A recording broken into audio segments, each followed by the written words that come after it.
Hello everybody, I'm Christian Lamitschka for Country Music News International magazine and radio show, and today on the show we present you Dana Cooper.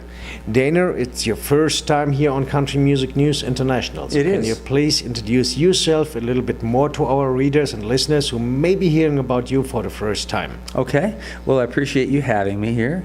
I've been a singer-songwriter for about 50 years. I've released 28 albums in my lifetime, and I continue to do so, travel around the United States, travel a little bit in Europe. I've been to Germany a couple of times and hope to go back sometime. I guess I sort of fall in the Americana classification. I do a mix of folk and country and blues and rock and pop. I write all over the place because I like all kinds of music. But it's pretty rootsy. The production of my records these days is pretty rootsy. Dana, by the time you were starting your music career and where you are now, what is the biggest change in your thoughts? The biggest change? Yeah. Well, the digital age, of course, has changed everything. You know, when I started out, I was still putting out albums on vinyl. And now people are doing that again to some extent. But so I've seen a lot of changes in the business itself, and in the way people consume music. Of course, that's changed drastically. A lot of my fans are getting older along with me, so I'm continually looking for a little bit younger audience and try to write music that appeals to a broad range of people. You know. What is the unique thing that differentiates you to other artists?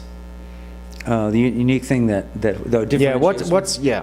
I'm sorry. Well, my experience, for one thing, the fact that I'm still alive after all these years and doing it, and my storytelling is a big part of my performances. So, and that is something that's really developed over the years.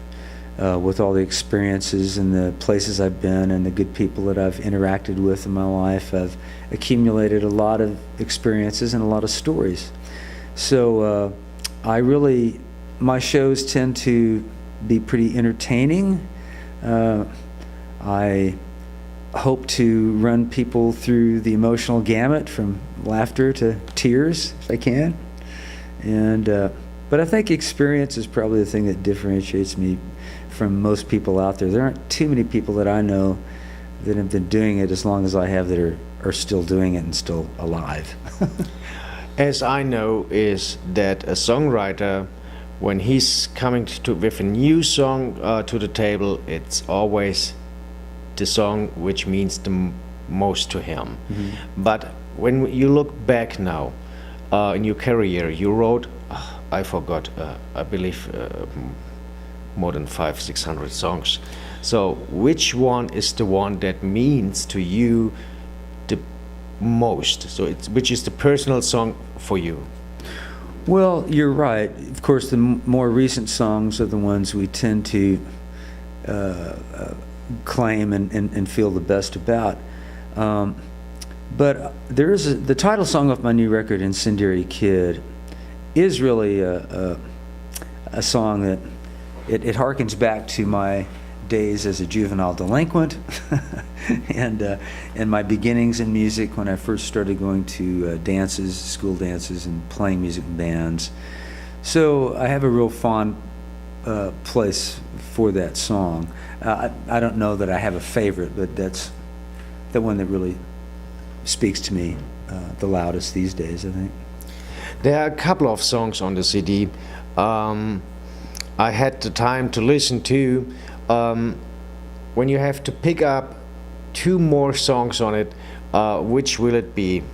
When you want to say, okay, that's the songs I want that you listen to. Right. Well, I would say Traveler 2, and I would say Dance Toward the Light, which is really that really is one of my favorite songs too. That song gets a really strong response from audiences. because it's very directly dealing with our mortality and the preciousness of our lives. So I'd say Traveler 2 and Dance Toward the Light. Do you have favorite songs you like to write? Sad songs, funny songs, love songs? Or do you say, okay, I write it how they come? I kind of write how they come because, they're inspired from whatever is going on in my life at the moment. I tend to write a lot of songs about, seizing the day, claiming your life and being in the moment. Now, if I could just do that in my own life, it would be great. But and of course, love songs. I like to write. I tend to write more upbeat, up-tempo songs and medium-tempo songs than I do ballads. But I still, you got to have a love song now and then too. So what is the best way now for fans to keep up to date with you?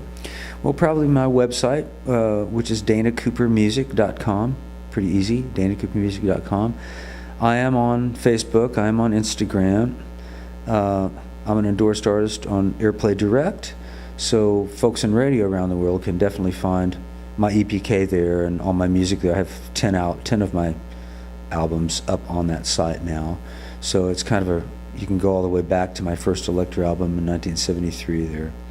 But that's probably, my website is, you can get through to everything that way, of course, to danacoopermusic.com. So Dana, thanks for being here with us on Country Music News International radio show. Hope to see you soon. I hope so too. Thank you so much, Christian. Thanks. So folks, you know what to do. Check out his website and also stay here on Country Music News International. We keep you posted when he's coming up with the next new album.